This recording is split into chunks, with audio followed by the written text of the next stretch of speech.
ایک شخص نے ایک امام صاحب کی، ایک مولانا صاحب کی اپنے گھر پہ دعوت کی کہ حضرت آئیے ذرا گھر پہ کھانا کھائیے، دعا بھی کر دیجئے۔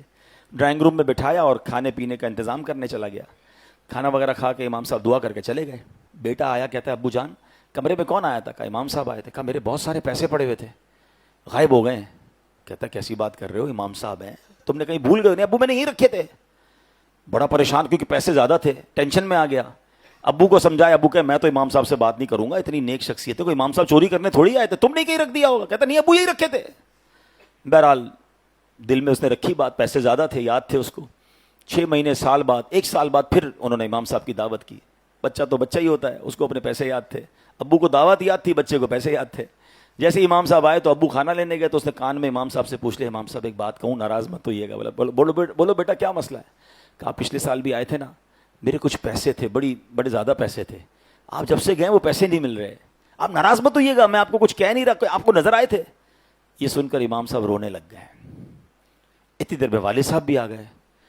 بیٹے نے کہا میں نے امام صاحب سے پوچھا ہے، وہ تو رو رہے ہیں۔ کہا دیکھا میں نے کہا تھا نا تمہیں نہیں کرنا تھا، امام صاحب کو کتنا دکھ ہوا، آپ معاف کر دیں، ہم آپ کو چور نہیں کہہ رہے، بس یہ بچہ تھا اس نے پوچھ لیا۔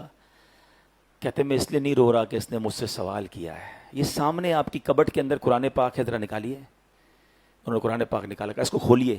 وہ جلدان کے اندر لپٹا ہوا تھا، اس کو کھولا تو سارے پیسے اس کے اندر پڑے تھے۔ کہا بیٹا جب کھانا لینے آپ کے ابو گئے نا تو پیسے بکھرے ہوئے تھے، میں نے پیسے سمیٹ کے قرآن میں رکھ دیے کہ روز تلاوت ہوتی ہوگی، آپ قرآن کھولیں گے آپ کو پیسے مل جائیں گے۔ میں رو اس لیے رہا ہوں کہ پورا سال ہو گیا ہے آپ کے گھر میں قرآن نہیں کھولا ہے۔ سچ بتاؤ یہ حال نہیں ہے ہمارا؟ موبائل روز کھلتا ہے، بلکہ کئی بار کھلتا ہے، نماز میں بھی جی چاہتا ہے کھولنے کو۔ ابھی بیان کے دوران بھی کئی لوگ چیک کر رہے ہوں گے، چین نہیں آتا۔ نیا سافٹ ویئر آ جائے، نئی کوئی اپلیکیشن آ جائے، خود ہی ڈھونڈ کے اس کا ٹیوٹوریل بھی ڈھونڈ لیں گے، اس کو یوٹیوب پہ بھی سرچ کریں گے، 4 دوستوں سے بھی پوچھیں گے یار اس کے بینیفٹ بتاؤ، اس کا طریقہ بتاؤ، میں آ رہا ہوں تیرے گھر پہ بھائی، مل کے سیکھتے ہیں کیسے کرنا ہے۔ آج کل آرٹیفیشل انٹیلیجنس کا زمانہ ہے، کیسے سرچ کرنا ہوتا ہے، کیسے سب کر لیں گے۔ قرآن کے بارے میں یار ابھی تو واقعی مشکل ہے، اب تو کیسے پڑھیں؟ یعنی جس کو نہیں کرنا نا، ایک جملہ یاد کر لیں، امیر علیہ سنت کا بڑا تاریخی جملہ ہے۔